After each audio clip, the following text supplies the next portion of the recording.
Et bonjour à tous. Aujourd'hui, une nouvelle petite capsule géopolitique. Et oui, parce que du coup, il faut toujours revenir à de la géopolitique dans le monde actuel, malheureusement, hein, pour pouvoir arriver à essayer d'expliquer, de comprendre ce qui se passe dans le monde, en France et à l'étranger, hein, parce que bon, je peux parler de la France, bien entendu, mais d'arriver à comprendre ce qui se passe sincèrement. C'est-à-dire, on s'inquiète de l'impérialisme américain, on s'inquiète de beaucoup de choses, hein, qu'on se le dise. En fait, il faut reprendre les choses à leur fondement même, c'est-à-dire d'essayer d'expliquer. Alors, à part faire un cours d'histoire, on va essayer de lisser tout ça, hein. Après, chaque période mérite son chaque période mérite son approfondissement, mais qui peut expliquer et de ce qui se passe et aussi en fait entre guillemets la nature humaine, hein. Parce qu'en fait à la finalité il est question de nature humaine. C'est-à-dire que voilà, hein, si on prend la nature humaine, on apprend tout ça en histoire géo à l'école, hein. Dieu sait que moi j'adorais cette matière, mais que j'ai pas eu des bons profs parce que je pense que au lieu de partir dans le technique, parce que je suis parti moi dans le technique, j'aurais plutôt préféré partir dans l'histoire et compagnie, parce que c'est un sujet qui me tient tellement, qui est, enfin, voilà, qui est mon histoire, enfin ma manière de vivre, hein, c'est comme ça que je le vis. Mais en gros, on peut partir, et ben oui, sur l'expansion des territoires, hein, sans remonter jusqu'aux grandes chances de l'Europe. On a eu les Romains qui ont tenté d'envahir les trois quarts du monde connu. Par la suite, on a eu, donc si on fait des sauts dans l'histoire, hein, c'est-à-dire qu'on a eu les Romains, après on a eu ça je vous invite à regarder, hein, des fragmentations de l'Empire romain qui ont créé des États, mais toujours assez, comment ça s'appelle, assez ambitieux en termes de velléité de prise de territoire, hein, on va pas se leurrer, hein. Bah, on a eu la guerre de 100 ans, si on parle que de la France, hein, mais bon, on a eu la guerre de 100 ans, on a eu un nombre de guerres en Europe. Justement, l'Europe est le point central de cette histoire, et c'est pour ça que c'est marrant, hein, de parler de ça. L'Europe est un point central, mais n'oublions pas les histoires qui ont eu lieu avant, hein, par les recherches archéologiques entre l'Amérique du Sud, l'Amérique du Nord, que ce soit l'Asie, enfin j'ai envie de dire, c'était pas juste nous les Européens qui faisions nos guerres alors que tout se passait bien à côté, hein. Clairement, c'est pas la vérité, hein. On pourrait dire, chaque pays a eu, hein, la Chine, on peut parler, comment ça s'appelle, les cinq armées, les cinq royaumes. En Amérique du Sud, hein, entre les Mayas, les Aztèques, les Incas, on peut pas décider des États-nations, on peut pas non plus parler d'entente cordiale entre chaque unité. On se rend bien compte que oui, nous, en tant qu'Européens, on a peut-être un peu plus, entre guillemets, hein, je mets bien ça entre guillemets, un peu plus développé ça dans le sens où arrivent les années des grandes explorations, où on arrive dans des contrées inconnues, personne n'avait jamais découvert, enfin, historiquement parlant, on peut considérer que Éric le Rouge et compagnie au Groenland, justement, hein, ça fait rapport à l'actualité locale. On va dire que c'était des territoires qui étaient complètement inconnus à nos yeux. Et quand on est arrivé là-bas, il s'est avéré qu'on avait une puissance militaire largement supérieure. Tiens donc. Une puissance militaire largement supérieure. Ça vous rappelle rien dans l'actualité locale et enfin maintenant. Bref, on est arrivé dans ces pays-là et en fait on a colonisé, on a conquis ces pays, hein, tout simplement. Quand les Espagnols sont arrivés en Amérique latine, les Français sont arrivés en Amérique du Nord, en Asie, les Anglais aussi, en Inde et compagnie. Enfin, on a envie de dire, on est arrivé, ouais, on est plus fort militairement parlant et on va imposer nos modes de fonctionnement. Ah oui, oui, oui, voilà, hein. On appelle ça de l'impérialisme, hein, qu'on soit d'accord. C'est-à-dire que on arrive dans des civilisations qui sont pas forcément, hein, si on veut refaire l'histoire, on peut pas considérer que c'était des civilisations équitables forcément. Les historiographes sauront mieux parler pour moi que de ça, mais enfin on est arrivé, on a conquis et on impose notre loi. Donc là, c'était à l'époque du continent européen fort. Donc on s'est mis en place, l'histoire avance, l'Europe était toujours en guerre entre elles-mêmes, hein, que ce soit la guerre d'Espagne, la guerre de Napoléon, enfin je veux dire, l'Europe a toujours été un pays guerrier, hein, qu'on se le dise, hein, guerrier, et puis qui a créé les premières guerres mondiales, hein, et quand on parle de la guerre de 7 ans, qui est considérée par beaucoup d'historiens comme la vraie première guerre mondiale, puisqu'il s'agissait de se battre sur tous les continents, non pas par des pays indépendants, hein, mais par les colonies qui se battaient entre elles. Donc ça, on parle des années, alors je vais pas dire de bêtises, la guerre de 7 ans, hein, mais il me semble qu'on parle des années 1860, 18, enfin on va dire fin du 19e siècle. Fin du 19e siècle. Si on a suivi la Première Guerre mondiale, parce qu'au final, la Première Guerre mondiale n'était juste qu'une guerre entre guillemets en Europe, hein, puisqu'il s'agissait d'une guerre entre l'Allemagne, enfin la Prusse de l'époque, Allemagne on va dire, oui, et la France et ses alliés, mais qui s'est contaminé à tous les pays du monde, puisque chaque pays du monde à cette époque-là n'était pas indépendant, était juste conscrit à un pays européen. Il faut aussi savoir analyser. Hein, c'est très important de savoir analyser de comment comment se sont déroulées ces guerres. Hein. C'est-à-dire que quand les gars ils se battaient en Afrique ou en Amérique ou en Asie, on continuait à se battre entre, à part quelques pays qui étaient déjà indépendants, mais on se continuait à se battre entre l'allégeance française, mais allemande, italienne, anglaise, enfin voilà. La Seconde Guerre mondiale était le continuum facile de cette histoire. Parce que la Seconde Guerre mondiale n'a juste été la même chose, c'est-à-dire que, alors, certes, des pays avaient déjà réussi à prendre leur indépendance, hein, puisque beaucoup de choses se sont déroulées, mais beaucoup de pays ont juste réussi à prendre leur indépendance.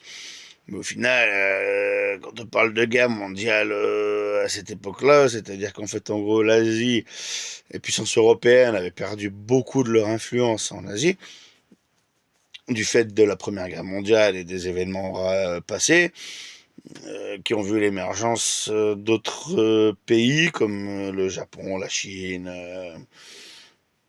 qui étaient déjà des puissances, mais qui avaient été largement, on va dire, adoucis par l'Europe, comme en Amérique latine, même les Américains, enfin, on va dire les Américains, quand je parle des Américains, les USA, à l'aube de la Seconde Guerre mondiale, ils sont pas du tout dans une offensive dans une tentative d'offensive guerrière. Ils sont plutôt isolationnistes et on a rien à foutre de ce qui se passe ailleurs. On a notre propre truc. Ils ont justement profité de cette, on va dire, de la Première Guerre mondiale, de la Deuxième Guerre mondiale. Les USA ont beaucoup profité de l'exploitation industrielle, enfin leur capacité industrielle à devenir les maîtres du jeu. Et donc du coup c'était déjà une première bascule, puisque nous les Européens, on se détruisait entre nous. Les Européens se détruisent entre eux, la guerre est mondiale, on a besoin des Américains pour nous aider, parce que du coup nous on s'est autodétruit par nos belligérances respectives.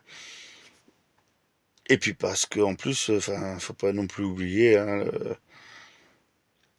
l'impact psychologique qu'a pu avoir la Seconde Guerre mondiale en termes de destruction et de mise en place de doctrines.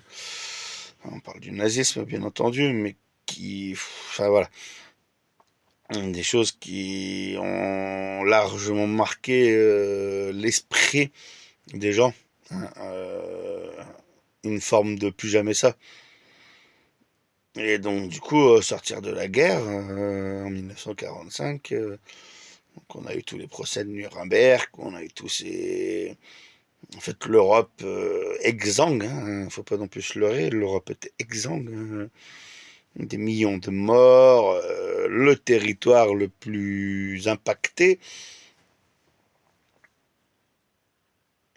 On a, entre guillemets, alors c'est difficile à dire parce que je suis pas pour la guerre, je suis pas pour, mais on a entre guillemets basculé vers une forme de plus jamais ça, qui est tout à fait normal, louable, honorable, puisque de toute façon on venait de vivre peut-être à l'heure actuelle, hein, en 1945, l'événement le plus marquant de l'histoire de l'humanité. Donc on a dit plus jamais ça. Plus jamais ça, plus jamais de guerre comme ça, plus jamais de.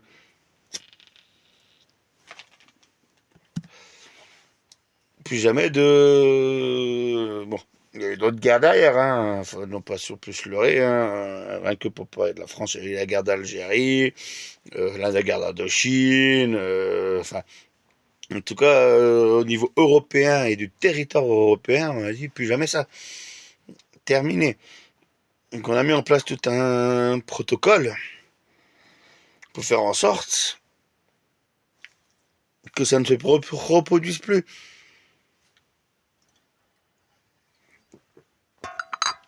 Donc, on a créé la Société des Nations, la Société des Nations, tout simplement, pour essayer de mettre tous les pays, hein, tous les pays, à sortir de 45, encore beaucoup de pays qui n'étaient pas indépendants, beaucoup de pays qui n'étaient pas, enfin, on peut se leurrer, hein, l'impérialisme européen, et c'est peut-être pour ça que maintenant, dans le monde actuel, ça pose énormément de problèmes. C'est l'impérialisme européen.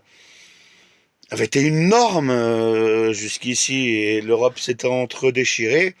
C'est d'autres pays qui sont intervenus, dont les Américains et l'Europe, à sortir de 45, a donné aux Américains, on va dire, une sorte de blanc-seing pour leur protection. Sachant qu'on avait à côté l'URSS, qui elle aussi avait participé à la guerre dans Europe contre le nazisme, qui elle aussi avait payé par le sang, son application et son idéologie de libérer le monde. Donc après, on sait très bien comment ça s'est continué, hein. C'est-à-dire qu'après, on a eu la guerre froide entre deux blocs. Donc là, à l'époque, on va dire, le monde était divisé en deux blocs, c'est-à-dire les Américains d'un côté, les Russes de l'autre. La Chine n'existait quasiment pas, si ce n'est en tant que pays, mais je veux dire au niveau mondial, n'avait aucune influence. Niveau asiatique, bon, le Japon était devenu un état fantoche des Américains. On peut pas considérer que c'était un état important.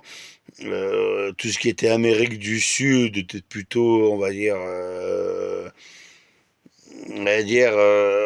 à peine sorti du joug européen. C'est pas pour rien malheureusement, hein, mais bon, ça, l'histoire récente, encore une fois, le rappelle, mais c'est pas pour rien que de hauts dignitaires du régime naziste sont partis, que ce soit en Argentine, au Chili, hein, c'était encore des pays, on va dire, où l'influence européenne était très très forte.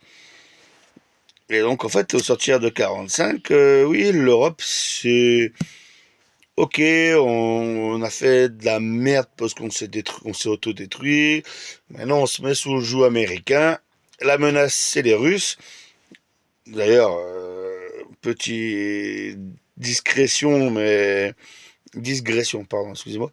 Mais bon, les Russes, ça a toujours été une menace, hein. Napoléon, il n'est pas donc parti en guerre contre la Russie parce que c'était des gentilles personnes qui étaient prêtes à collaborer avec lui. C'est parce que c'était une puissance européenne qui avait matière à faire chier, entre guillemets. Donc il fallait pas se leurrer. Quand les Américains ont libéré l'Europe, que les Russes étaient en face, voilà, on est rentré dans une sorte d'ère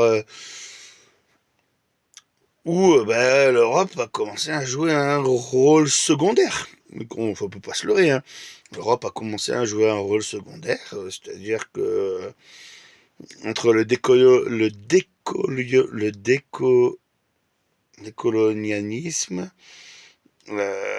l'émancipation des pays, euh, l'Europe n'était plus à même de pouvoir assurer sa propre défense et à tout reposer sur les États-Unis.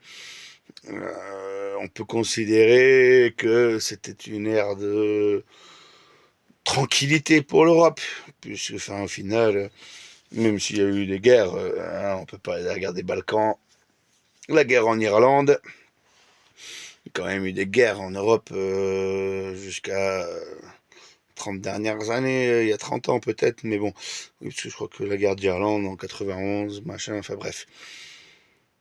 En fait, on s'est complètement effondré. Structurellement,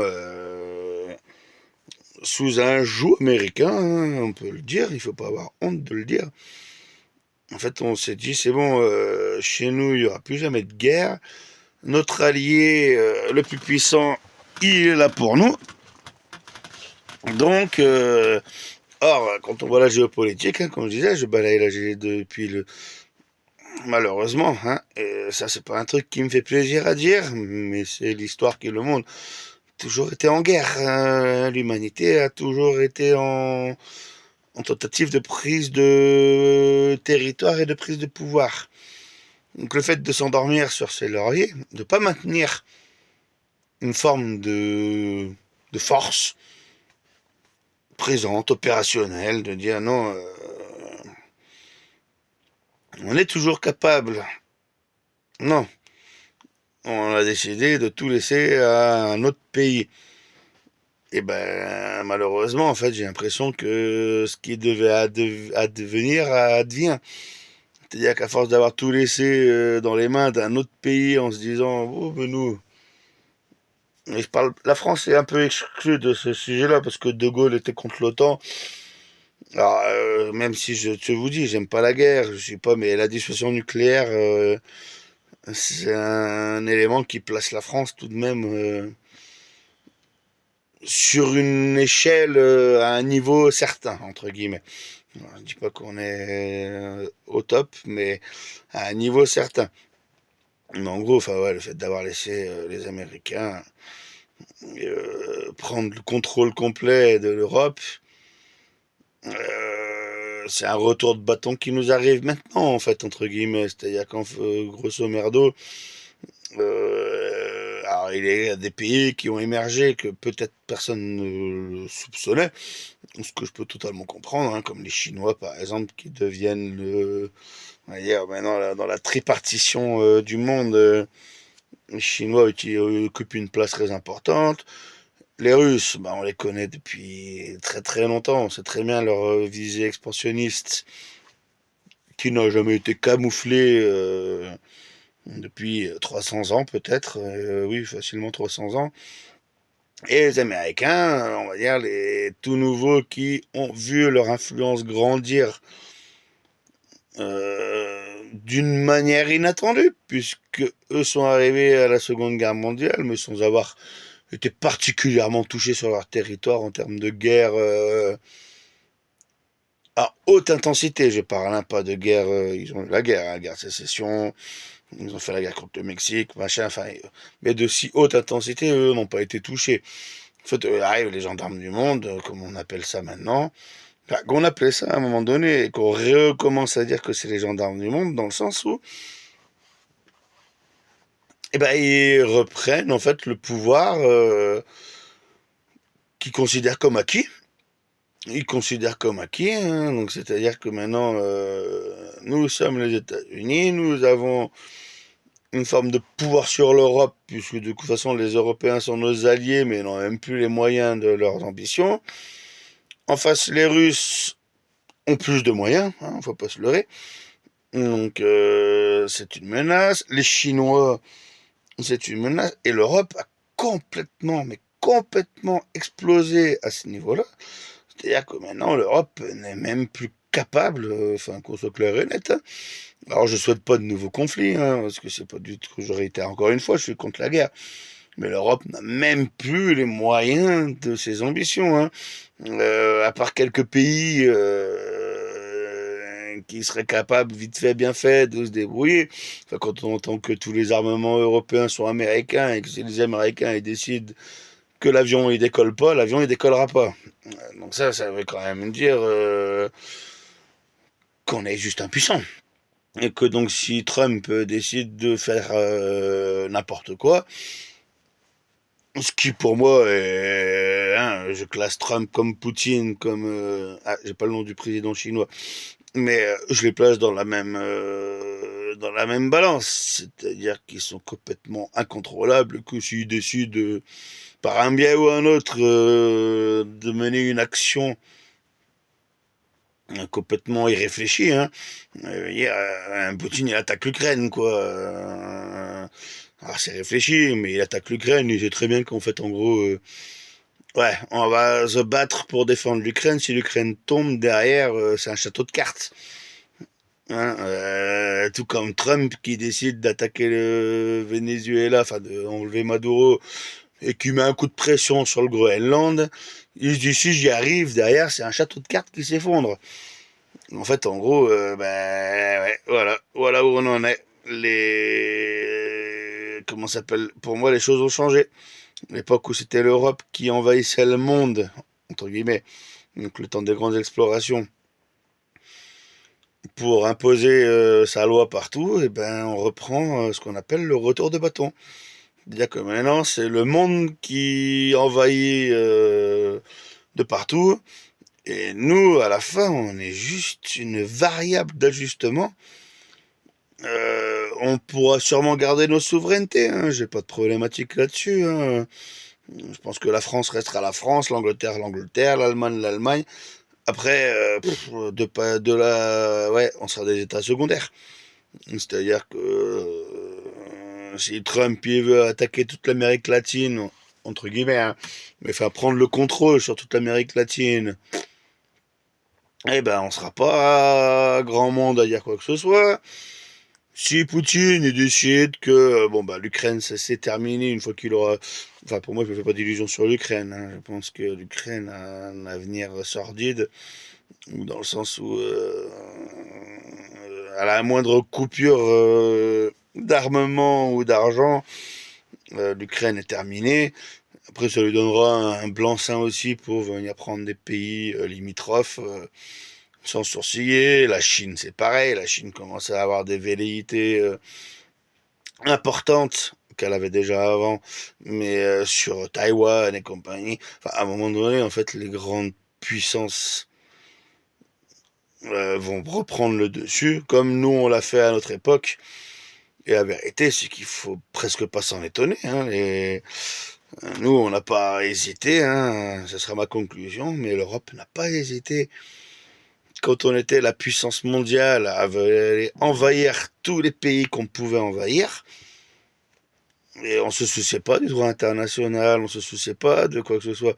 On envahissait, on mettait nos instances en place et basta. Maintenant qu'on est affaibli, maintenant qu'on n'est pas grand-chose, il y a d'autres puissances qui sont en train de faire la même chose que nous on a fait par le passé. Alors on s'en offusque parce qu'on se dit ah là là là là là. En fait, ils réitèrent des schémas connus, surconnus. Pour ceux qui s'intéressent à l'histoire. C'est des schémas connus. On est les puissants, on envahit les faibles, et puis bah de toute façon, qu'est-ce que vous voulez que je vous dise l'histoire de l'homme, elle est ainsi. Et on peut pas aller contre l'histoire. Alors certes, on se rend compte que ça n'a pas toujours marché, pas toujours duré dans le temps, hein, mais sur des périodes données, ben voilà, c'est comme ça que ça marche.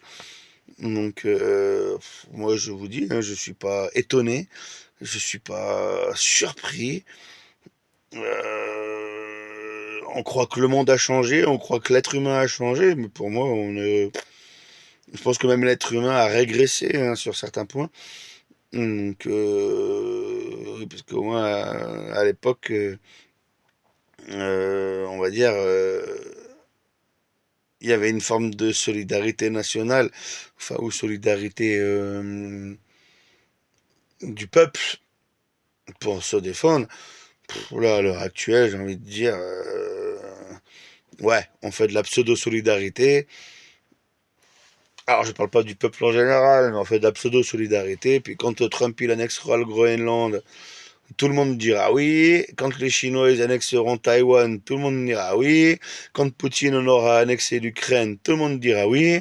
Et puis attendra le prochain événement, entre guillemets, en se disant, bon, on espère, et nos politiques européennes qui sont, voilà, on est devenu le peuple faible, on dit, ah ben, on n'est pas content. J'espère que c'est pas nous le prochain. Puis on nous dira, non, non, vous inquiétez pas. Par contre, je veux, on dira des conneries, hein, mais je veux les Antilles françaises. Trump, il va dire, je veux les Antilles françaises. Qu'est-ce qu'on sera capable de répondre? Alors ça, on va lui dire, non, on va dire, mais je les veux. Donc, démerdez-vous, je les veux. Poutine, il va dire, eh ben, écoutez, maintenant que j'ai pris la Biélorussie, j'ai pris l'Ukraine, je veux récupérer l'Azerbaïdjan, la Biélorussie, la Pologne aussi, c'est quand même un territoire ancestral russe. On va lui dire quoi? On va dire, ouais, ben, vous savez, c'est pas bien, hein. Et puis les Chinois qui vont dire, ben, nous, écoutez, on s'est fait martyriser par les Japonais, on s'est fait martyriser. Et puis enfin, on arrivera à la finalité, enfin malheureusement je pense, hein, à une troisième guerre mondiale. Mais nous, au milieu, on n'aura plus rien à voir. C'est-à-dire que ce sera une guerre entre des États-puissances, qu'on appelle des États-puissances, les États-Unis, la Russie, la Chine, qui vont se dire, bon, soit on finit par se partager le monde entièrement, soit on se bat. Et en gros, ça, j'espère que ça arrivera le plus tard possible et que je serai mort à ce moment-là. Je vous le dis, parce que j'ai pas envie de voir ce monde-là. Mais il apparaît assez logique que c'est la finalité, puisque de toute façon, l'être humain est ainsi. L'être humain est ainsi. Le pouvoir et l'expansion. Voilà. Désolé de cette capsule un peu triste. Qu'est-ce que je voulais que je vous dise? Après, chacun à son échelle. Moi, c'est ce que je revendique. Hein. Chacun à son échelle peut faire que la vie soit meilleure. C'est pas demain qu'il y aura des Américains, des Russes ou des Chinois chez vous. Donc, essayez de profiter au maximum, de créer maximum de trucs pour l'unité de de nous, des êtres humains entre guillemets, l'unité des êtres humains. de faire en sorte que ouais, nous, notre alternative, c'est d'être ensemble. Mais je vous le dis, il faut se battre tous les jours pour le faire. Parce qu'il n'y a que comme ça que nous, en tout cas, on va s'en sortir. Keep the faith, la base.